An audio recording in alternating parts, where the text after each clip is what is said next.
دق آنکو تاتو هنرکه کو اف بصدان سالان هیا. هبونا تاتو ودگره دم بری لدایگ بونا پیغمبر عیسی. بره تاتو جبو مبستن دیروکی دهاتن چیکرن. لی افرو خلق جبو صدمن جیاواز تاتو درست دکن. هندک جوان جی حز دکن داکو بیروکه که تایبت دجیانا خدا دربرینن یانجی تنه جبو جوانیه. آری دوسکی هنرمند و شاپل دهو که دبیجه کو گلک رنگن تاتو هنه او دکاره بکه.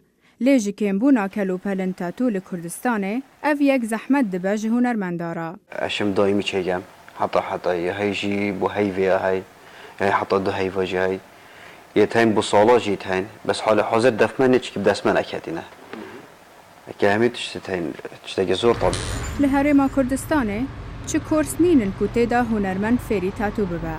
پرانیاوان بخواخو فردکن یانجی لدروی ولاد دخوینن. که اختیاز فیر بون اش دروی ولادی بون.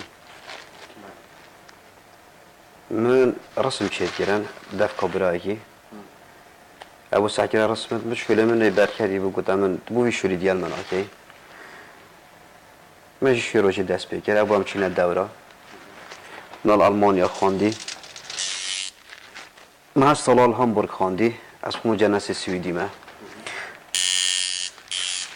أبو بشتي جمال السويد من محل خوفاكر ولوري مكاري خوفكر حما فاروق یکو بناوه پاشا تیناسین بریوبر پاشا تاتو السلیمانی دبیجه کو جنبونا کورسن تاتو لهرما کردستانه وی خوفری تاتو کرد. او چو ترکیه اولور خوند و کار کرد. پشتی چند سالان او وگری سلیمانی و نها او لور کار خواب ریوه دبه. لم سنتری ما تاتو بس بوسرو 18 سال. اوش لبر اوه خوار 18 سال اقلی که هی لوانه پشمان بیت ولو تاتو یان حزی پینه بیت. او گورانکاریه که لجیان روداد لسرو 18 سالو کو کردیگی خمان کالن اقلی کامله بیت لسرو 18 سال. لبر اوه من 18 سال کمتر ایشی بوناکن. وکو قانونیش و قانونی که ل آسایش و صحه و بیام دندره که تاتو بخوار 18 سال نکرد به هیچ جورک. گنجن کردستانه بهتر چه استایل تاتو حزکن؟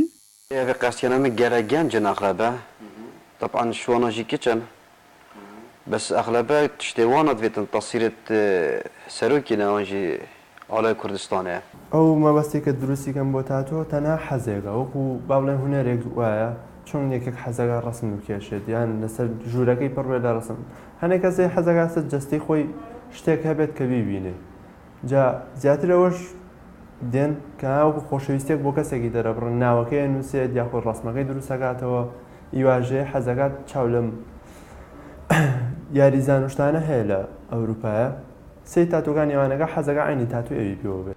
وک ام دزانین تاتو به آسانی جناچه تشتکه کو بودمک دریج یانجی حتی دمینه. گلو هنه ین کل تاتو پشیمان دبن؟ خورک دید دیو نای خوشویستگی بنوسید یا نای خزانی بلام اشینوسه دوی مدت کلی پشیمانه بده و دید ناچاری نمی باید که تاتویی که هم باید پوشین یا نو باید گوریم باشته کی که ام لو جابت و لو جابت و نملاته هیچ خوشویستی راستی نیه. همین بس بکات بسر بردن و چونه درو آوانه خوشویستی گن. لبر اوشه هیچ کسی نیه بلی ولی ناوکاکت پشیمان نبیتو. هشه لوانه لسای 20 با 25 پشیمان نبیتو ناوکی بیالتو. بلا ما باقی وانگر حمیدی سرتو. تاگشت که نصرتو ناوی دیکو باوگه. هنگ جاریه کبرات دید ناوی خوشی نوسه ناوی خوشی پشیمان نبیتو. لسران سر جیهانه تاتو هنرکا تایبتا کنه هر کس جه حزکه. گلو جواکا کردی نری ناوان چیه لسرویه که؟ از گل هندرینم کو گنج ما دقا آن تو سلش خود چکت چکت گل مشتعم عیمانا کنشت. از خو ایکیشون کسانا که من جی سنه لیه دادانا یکو آنکو عمری من دورت 16-17 سالی بویا لی از پشیمان ویگاوه و هیویدارم جی گنجد ما هذه فون أو دينا نا نتشكي تازة ومرف پشیمان بیت چند سال کات پشتیگی مرف پشیمان بیت فعل. يعني سرداريا كو كيم يعني صحت كان يعني تشتغل سويكي صحت كان يعني تاتو نكا بو هندا جانجا احتمام خدنا السر بس بو أيتيب جهيتن يعني بو تشتكي نايباشا. وک مدید دناو جواکا مدا تاتو نتشتکه کو با آسانی تی قبول کرن. گلک کسن کو تاتو هنجی لسرویه که ناغون.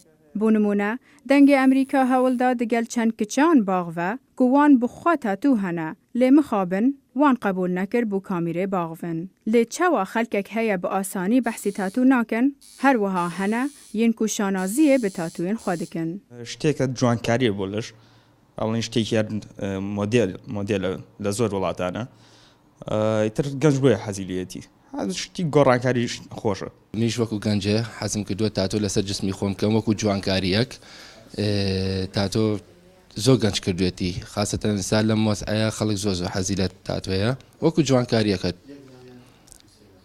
منیش تاتوی ناوی دایکم ئەلێرا کردووە وەکو پیرۆزی وەکو خۆشەویستیەک ناوی دایکم تاتوی ناوی ئەوم نووسیوە. تۆتۆ جۆنە بەس مجتەمەعی ما هۆسڵایە دۆڵێ خود تۆتۆ هەنە بەس هیچی گوتی ئەو تۆتی زۆر جۆنە نوگە ئەسیەک چۆن من نۆێ بۆ بێ خود چێکریە نانی زۆر جۆنە.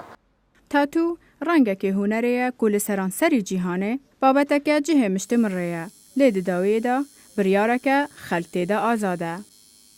راویندوسکی دنگ امریکا